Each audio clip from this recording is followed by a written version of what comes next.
All right, it's that time of year. It's cold, it's frosty on the ground, and it's time to do our final harvest on our summer garden. So let's talk about it.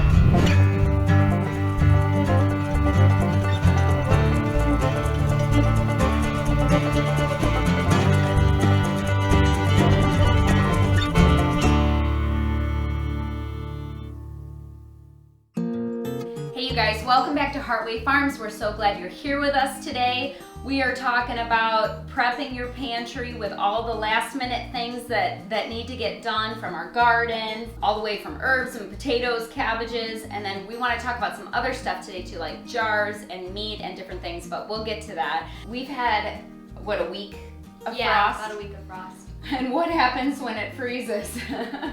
Waters freeze up. Everything freezes. Everything freezes, everything changes here. We're in the Midwest, we're in Illinois, and I know many of you can relate to, if you're in a cold climate, you know, from where we live up north from here, you guys understand that things change on the homestead in the winter. You have to reevaluate waters, you have to change where food is given, you have to get everything out of the ground, you know, so it doesn't go bad. There's just winter is a different beast, right? And I don't know about for you guys, but November here is always our go. Quick, get everything ready before it snows. Get her done month, and that's what it is. And so we are busy every day preparing for winter, getting things done, giving animals where they need to be in their winter homes, harvesting lambs, harvesting chickens. I mean, what else? You've been working hard on these. Yeah. You guys were out this morning. We were moving chickens. We were having to hammer the stakes in the ground because it's already getting cold. So there is so much to get done, and it's all good things, and you feel productive, and it's good, but you can feel the seasons changing, and you can feel the cold coming. So it's time to be prepared and to have this stuff out of the ground so it doesn't go to waste, and to have it ready to go down in your root cellar, in your pantry, and all of that. So yeah, let's talk about it. All right, Jules, you were in charge of potatoes this year. You had some helpers, but what did you do at the beginning of the year? These were the first things that we got into the ground, and we've just recently harvested all of them. So we have about 3 crates worth, and this morning just Elise and I got the rest of them. So we are going to be freezing some, canning some of them we're just going to be storing whole. Everybody and many of you have different perspectives on how to do long-term storage on potatoes. Some people say that you leave the dirt on and you let them dry and you put them in your root cellar. Some people say put them in boxes with straw in between them, you know, clean.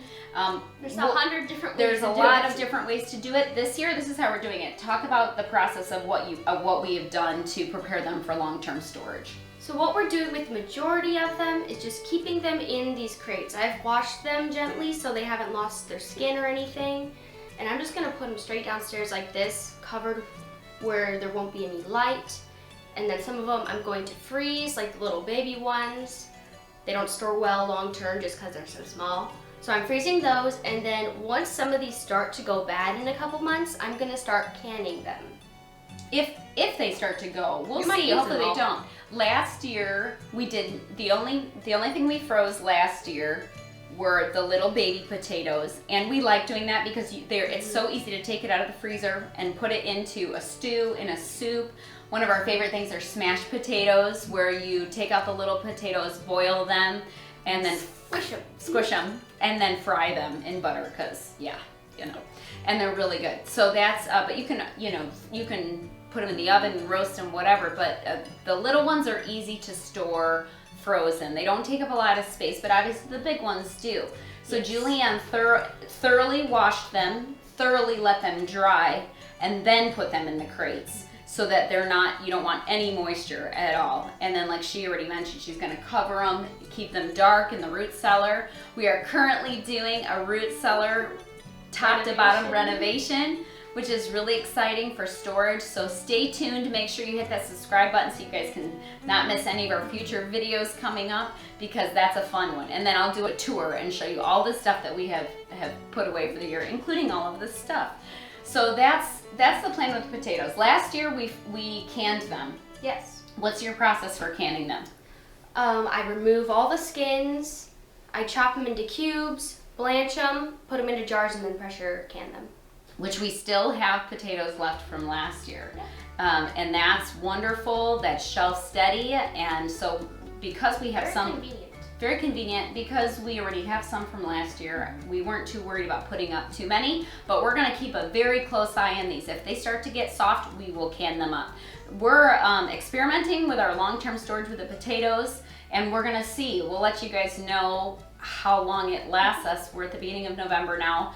We'll see. Obviously, my family of 8, these won't last super duper long, so we might even still buy some store-bought, and maybe we'll can those, because I'd rather eat these fresh and see how long they last. So yeah, potatoes are a great source of food to get in your gut, you know, to have in your pantry and storage. And I don't want to take up tons of freezer space, and that's what it really comes down to. Yeah. So we're going to try these other methods. We'll freeze the baby potatoes, and see how it goes. But it was a really good harvest for potatoes this year. I was really happy with it. Yeah, we did lose some, but we still got quite a bit. Is that just because you think you left them in too long? I left them in the ground too long. Okay, so critters, bugs got in there. But we've been eating them fresh too. Yeah, we've been eating them slowly over the summer as they've been coming in. We've been enjoying them as well. So this is probably half of the harvest really, because we've consumed the rest or lost some, which is normal. Overplant, so that you can share with the birds, with the animals that are gonna come in anyway. Because if you don't spray your garden, like we do not we don't spray our garden, so you have to plant enough for the bugs and stuff to share with you, right? Here too. Okay, next, Julianne also did these beautiful cabbages. You wanna hold your beautiful cabbage? All right, tell us about what you did with the cabbages. So what I did with the cabbages was, with some of them, I'm keeping them whole and in the fridge, and the other part of them I have frozen. So what I did was I just chopped them, blanched them, and threw them into freezer bags. I have some red cabbage too. I don't have any whole ones left of those. We ate those. Yeah, we ate them. We love red cabbage. So yeah, these are really good for like in stews and a lot of our Asian food. Stir fries, yeah. But you can can cabbage. Yes. But we prefer it blanched and frozen because texture's better. One of our favorite soups has this cabbage in it, so we would use like almost like a whole thing like this in one of the soups, and then for stir fry as well. It just keeps the texture nice, and again, it's freezer space, so you have to decide what you can store, what you can't store. And for us, we have some freezer space, so we are doing frozen cabbage. I really want to do sauerkraut, and I really want to do kimchi. We'll see if we get to it. I have the spices for kimchi with the cabbage, and sauerkraut is such, it's like that. So good for you. It's so good for you, so high in vitamin C. It's like one of the highest vitamin C content foods that you can eat. And it stores for a very long time. Yes. And so I'd like to do that. We'll see if we do that. We'll tell you guys about it and share that information with you. But right now we have 5 whole cabbages. There's one downstairs, I think. So we have 5 whole cabbages. And each one of these are equal to a cabbage. To a cabbage head. So yeah, I mean, it was a good harvest for cabbages. This was our best harvest for cabbages for sure. And we'll gauge it, and we'll see if we need to plant more next year. If we just go through this in a blink, then we'll see. But I would like to, like I said, mess around with sauerkraut, with kimchi because it's spicy, and figure out some good ways to use up the cabbage. Okay, herbs. This is all Julianne's. This is all Jules. Okay, talk about what herbs you planted this year and what you brought in. So here on the table I have rosemary, lemon balm, peppermint, so there's some parsley, got lavender leaves. Look at this pretty lavender, it's so pretty. We got thyme and then oregano over there. Most of these are for culinary uses, some of them are medicinal. But you brought them in before the first frost. Yes, I brought these in almost 2 weeks ago now. And what's your process with drying them out? So all I do is I chop them off their plants, and then I take rubber bands and I bind them together at the end, and then I get twine and hang them. I also do label them just because it can be hard to tell what they are once they're dry. And then I let them hang for usually around a month, And then I'll put them into jars with oxygen absorbers and then just keep them for cooking. Cooking or tea. Is that what the lemon balm is for this year? Lavender's new. We haven't done that before. This is our first time doing lavender, so we'll have to see what we want to use that for. But she jars them up in mason jars, and then we use them. We use them all through the year. It's nice to have an extra bulk supply of that. But it is funny because this time of year, you walk around my house and there's stuff hanging everywhere around my house. It looks a little funny, but it's good. It's short term in the long term of life and perspective. It's short term, so it's nice having the fresh herbs. So I definitely wouldn't trade that. Okay, so that's that. We've done potatoes, cabbages, all the herbs, all the yummy herbs, and I don't think there's anything left in the garden, right? Am I making that up? I don't think so. Everything else is all frozen over at this point. So we need to go out, clean it up. There's a lot of cleanup to be done and preparing for next year, getting rid of weeds and old plants and all of that stuff. So I'm gonna put some stuff into the high tunnel in the next week or so. I think I'm gonna throw some greens down into the high tunnel. So cold weather crops. Mm-hmm. Yeah, so it's our first year with the high tunnel. Mm-hmm. We are moving the rabbits to the high tunnel too for the winter, because our rabbits live on grass, and they get feed too, but they're physically living on the grass in portable cages, and we move them around, and we're experimenting with that this year too to see if it's easier to maintain the rabbits in the high tunnel where it's a little bit warmer and has a wind block and a weather block and all of that stuff. So I'm excited about it. I think it'll be a nice winter home. We've homed the bunnies in cages in the barn before, and I just feel really bad doing that. Yeah. I know you can, but we might as well have all that wonderful manure from the rabbits, which is the best manure you can get, moving around the high tunnel, preparing it for next year. And then they're not getting snowed on, they're not getting rained on, all of that stuff. So I'm excited about it. Yeah, I think we're even going to plant in there too. We're even going to plant rabbit feed in there. Like, we're going to throw down some greens specifically for the rabbits. So they'll have the greens throughout the year, hopefully, and not just 6 months of the year. Yeah, we're going to see in Illinois here, we're going to see what we can grow in the winter. Okay, and let's talk about jars. We found a stash. You guys know how hard it's been to find jars and lids and all of the canning supplies. And I still have yet to score any new lids. Thankfully, we had some in stock from 2 years ago and a little bit last year, right? But it was all 2 years ago. Thankfully, we haven't had to dip into that because I've been working through my old jars. But we're still good on half-gallon jars. We're still good on quarts, and we're good on pints. But these 8-ounce jars, we use not just for jelly. I know a lot of people just use them for jelly jars. We use these jars every day throughout the whole year at the farm. Yeah. Because we make our own elderberry syrup, homemade caramel right now, depending on what seasonal stuff we have in.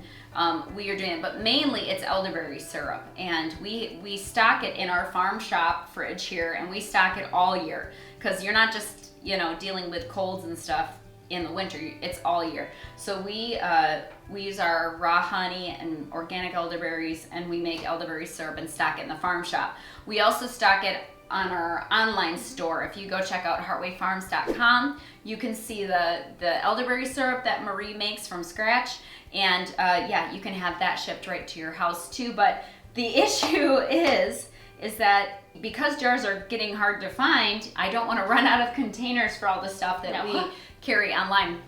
My local people are awesome. They return these to me, and so I can reuse them. I can sanitize them and reuse them. But yeah, so for us to find a score, I bought 15 cases, which sounds like a lot, but it really won't last us that long. So we will continue to search, and we will continue. We bought these between a couple different stores, and I will continue to search for them because we use these, and I will definitely need them next spring for jam and all of that stuff. So these are kind of a hot commodity in our house. Any kind of jars. If I found lids, I would stock up on those as well, because stuff comes up when you find a deal at a store. Mm-hmm. You want to can it up, or you want to be able to put it up on your shelf in your stockpile. So yeah, jars are kind of important for us.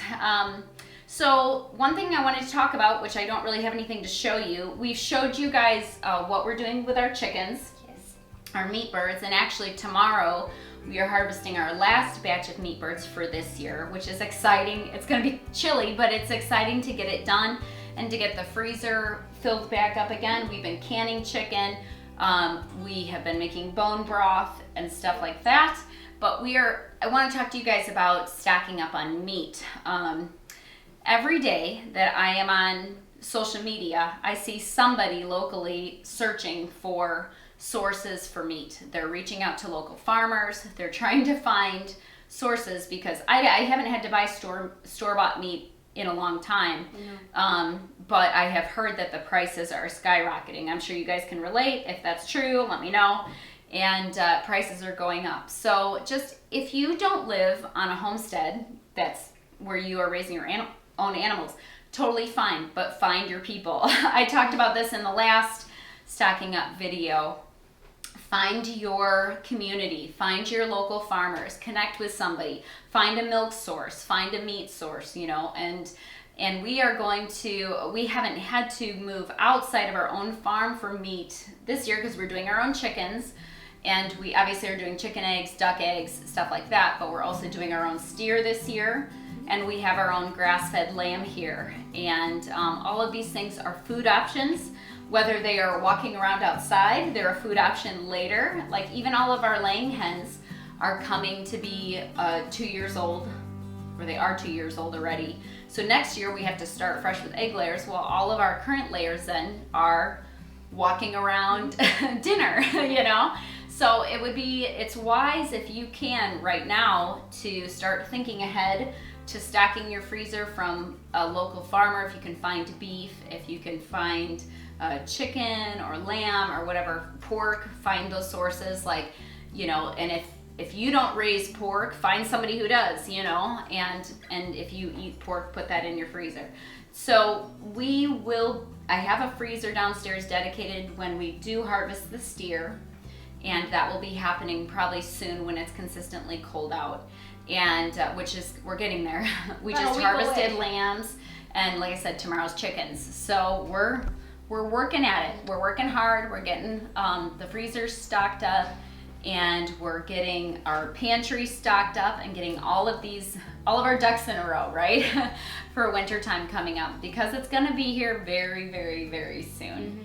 So yeah, I hope that everything that we talked about just gave you guys some good ideas on what you need to be putting in your pantry. It's okay if you don't have a garden. You still can go to the store, find a deal on potatoes, and put them in your pantry. Same thing with cabbages. Same thing with herbs. Just start making dents in these things slowly so that it's not overwhelming, and you can just have the food put up, simple food, healthy food, put up in your pantry for your family.